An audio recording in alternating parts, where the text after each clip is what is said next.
Okay, so let's unpack this.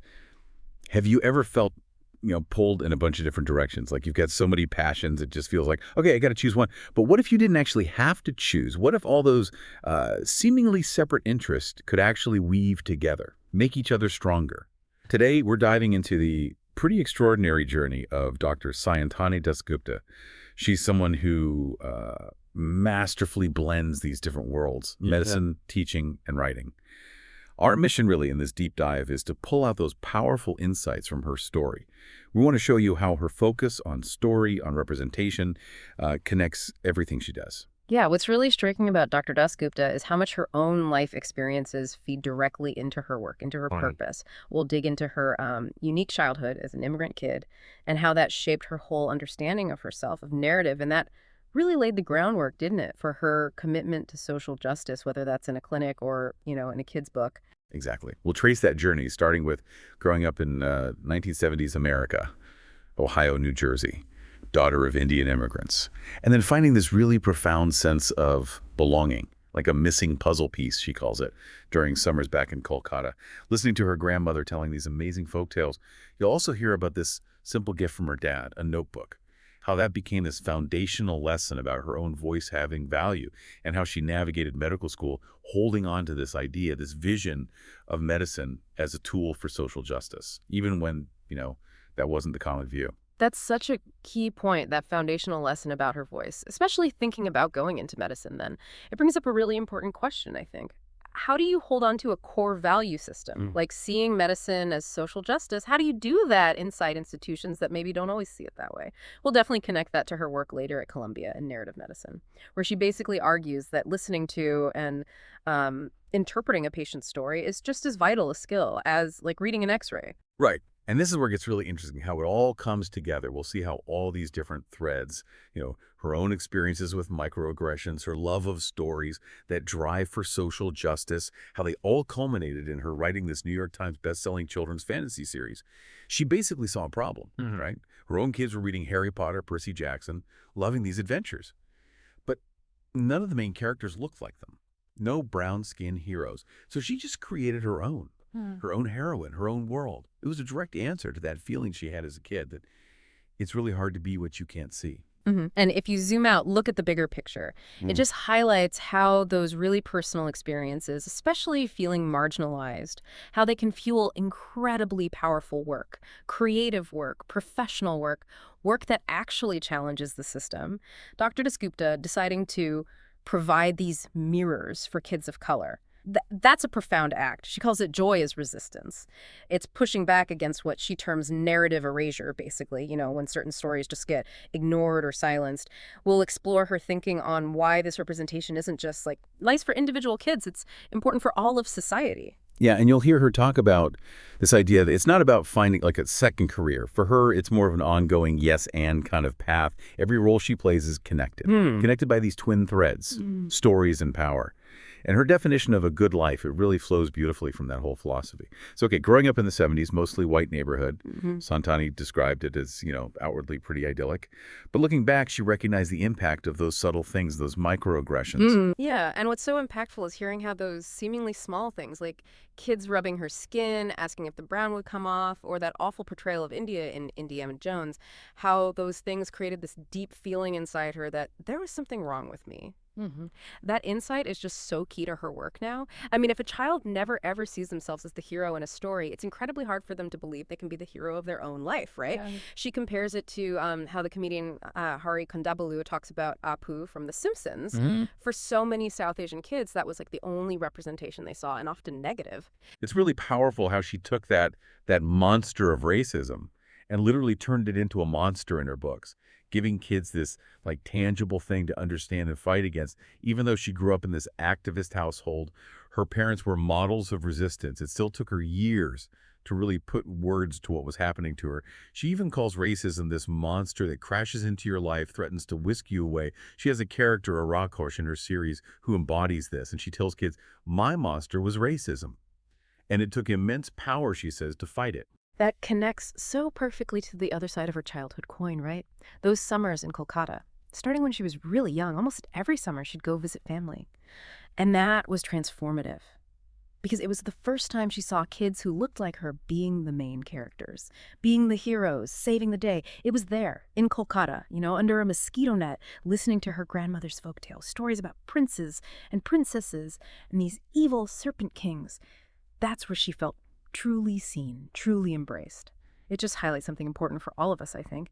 Finding those spaces where your identity is fully seen, fully celebrated. That can be so deeply empowering, foundational even, can really shape where you go next, what you create. Absolutely. What an experience being a galaxy hopper, as she puts it. Between 70s America and this world in Kolkata, no phones, no TV, where she could finally see herself as a potential hero. And it also gave her permission later, didn't it, to be creative with her own storytelling. Because you remember her grandmother would just change the folktales around, tweak them to teach her cousins a lesson if they'd been misbehaving.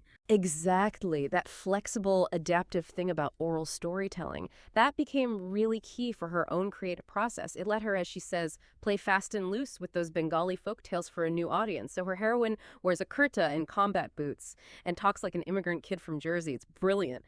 And what's also crucial to her journey is that early lesson from her father. Before computers, he gives her this huge notebook and tells her, don't ever throw away anything you write. Everything you write has importance, has meaning. Wow. That's such a powerful thing to hear as a kid, a foundational lesson. And she still has that notebook full of, earnest 10-year-old poetry. It taught her the value of just creating something, that it doesn't have to be huge or perfect to matter, that her words had worth, and that reverence for story. It clearly stuck with her. When she went to Brown University, she thought maybe English major. But Brown had that open curriculum, right? So she ended up kind of at this intersection. Literature, representation, health. She wrote her senior thesis on AIDS messaging in India, analyzing the hidden stuff. It really shows how those early influences can steer your curiosity. It's fascinating, isn't it, how those themes were already coming together for her back then. After Brown, she took a year off, worked at the American Foundation for AIDS Research, and crucially, she translated a book of Bengali folktales with her mom, the very stories her kids' series would later draw on. So then, when she went to Johns Hopkins for medical school, her intention was super clear. She saw medicine as a tool for social justice, a way to tackle health disparities. Yeah, she came at it from an outsider perspective, really. No doctors right in her immediate family. And she genuinely believed medicine could be this concrete way to help people. She'd seen the stark differences, income, health, on those trips to India every year. But she found out pretty quickly that wasn't always the prevailing culture at Hopkins. I mean, intellectually rigorous, yes. But she also encountered, sexist slides and lectures, overtly racist comments. But she also found amazing colleagues, right? Like the health minister from Gambia in her public health classes, people who got her vision. Eventually, she shifted focus from obstetrics to pediatrics. She loved working with young people. And that really shows how she navigated those institutional hurdles. She actively sought out environments that felt right, that fit her values. After Hopkins, she moved to a residency, the social pediatrics program at Montefiore in the South Bronx. And that was exactly what she was looking for, that intersection: social justice, patient care, training. There, in the South Bronx, she really saw her vision in action. Not just treating the illness, but understanding the social context, advocating for patients. She'd spend extra time connecting families with local resources, seeing that as just as important as the prescription. That hands-on stuff really cemented her belief in that integrated care model and in that continuous yes and path, not this either career choice. Definitely. And that yes and path just kept going. She joined Columbia for a fellowship and pretty quickly got involved with their narrative medicine program, which she's still deeply involved with today. And that eventually led to a personal choice, shifting away from clinical patient care towards teaching, especially after she had kids. She realized teaching gave her more flexibility, more time to be present with them, and her father's wisdom came back to her. At the end of your days, what are you going to regret? For her, it was missing out on time with her children. It just shows that powerful ability to adapt your professional life, right? To line it up with what matters most personally. So, okay, she gets involved in this narrative medicine program. It sounds really interesting. But for those of us maybe not familiar, what exactly is narrative medicine? How does it actually change healthcare? That's a great question, because it is a pretty profound idea. Her colleague, Rita Charan, actually coined the term back in 2001. And Dr. Dassgupta explains it as basically honoring, centering the role of story in that healthcare relationship. We're all storied creatures, right, as humans. And when we're in crisis, like illness, stories become even more essential.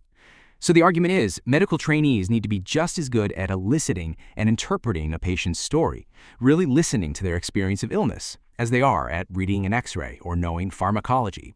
It's a core clinical skill. And it's not just for doctors, right?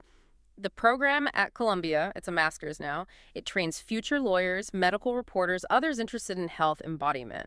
And she stresses it's not about just like cramming another subject into med school. It's about fundamentally changing how we teach, how we approach learning itself. Because if institutions treat students badly, those students are probably going to turn around and treat patients badly. Makes sense. So she pushes for this intentional approach, a bit like Paulo Freire, the Brazilian educator. He saw education as a practice of freedom, empowering critical thinking. And she also echoes Bell Hook's idea of the classroom as an ecstatic space, a place for joy, for transformation, not just memorizing facts. It really highlights how crucial listening and empathy are across so many fields, not just medicine. And if you look at the bigger picture, the outcomes, research actually shows this stuff works. When providers really listen, engage with the patient's story, it builds trust. That leads to patients being more likely to follow treatment plans, reduces readmissions. But Dr. Daskupta's work goes beyond just the one-on-one interaction. She's interested in this bigger connection, narrative, health, and social justice across society. She points out quite powerfully that terrible things like genocide often start with a good story that dehumanizes a group of people. It echoes what Chimamanda Ngozi Adichie called the danger of the singular story, right? Warning against those narrow, harmful perspectives. So Dr. Daskupta is asking, how do we transform those unjust narratives into just ones? Which brings us right back around to her amazing children's fantasy series, Kiran Tramala and the Kingdom Beyond, because that was her direct response, wasn't it, to what her own kids were seeing, or rather not seeing. She realized, yeah, they love Harry Potter, Percy Jackson, but wait, where are the heroes who look like them? It wasn't just, oh, that's a shame. It was like a repeat of her own childhood invisibility. And she thought, darn it, not on my watch. That's basically what she said. She knew she had to provide that mirror for kids of color. That concept from reading Sims Bishop, it's so vital for kids to see themselves reflected. And what's really fascinating, too, is how she dealt with the publishing world's initial reaction. They apparently wanted stories about, the typical immigrant daughter conflicts or Sam Brown girls suffering. And she just rejected that flat out. She pushed for what she calls joy as resistance, this radical idea that it's actually vital to show communities of color experiencing joy, having agency, being complex, not just portraying them through a lens of suffering all the time. The Game of Stars series became a New York Times bestseller, which she feels does signal maybe a bit of a shift in culture. Although the statistics still show a huge lack of diversity in kids' books, more books about animals than all kids of color combined. So it really underscores that there's still a lot of work to do. Yeah. So, okay, what does this all mean for you listening? I think Dr. Daskupta's story is just this powerful reminder, isn't it? That your diverse interests, your varied experiences, they're not weaknesses you need to streamline. They're actually strengths, things you can weave together. Her constant focus on stories in the clinic, the classroom, a fantasy novel, it just underscores their incredible power. Power to heal, to empower, to spark real change. It's a really compelling call to embrace all your different passions. Absolutely. And her journey really illustrates that quote from Arundhati Roy. There is no such thing as the voiceless. There is only those in power's refusal to hear. It really challenges us, doesn't it? To think about our own roles. How can we be amplifiers for stories that aren't being heard? How can we foster understanding, foster justice in our own lives, our own work, and really actively listen to perspectives that might feel unfamiliar? Yeah, she truly embodies that idea of embracing curiosity, that intentional approach to life her father taught her, using that curiosity to guide you through tough choices, figure out where you can best be of service. Right. And that concept of joy as resistance. Especially when telling stories about communities often only shown suffering, that feels like such a potent call to action. It reminds us that just seeing yourself represented, that's a fundamental act of justice. So this deep dive really leaves us with a thought to chew on, I think. If, like Dr. Daskupta suggests, the classroom can become this ecstatic space for learning, through empathy, through focusing on stories, how might applying that same intentional, curious, human-centered approach transform other areas of our lives, other areas of our work, particularly maybe those places where we find ourselves in positions of, power or authority over others? What could that look like?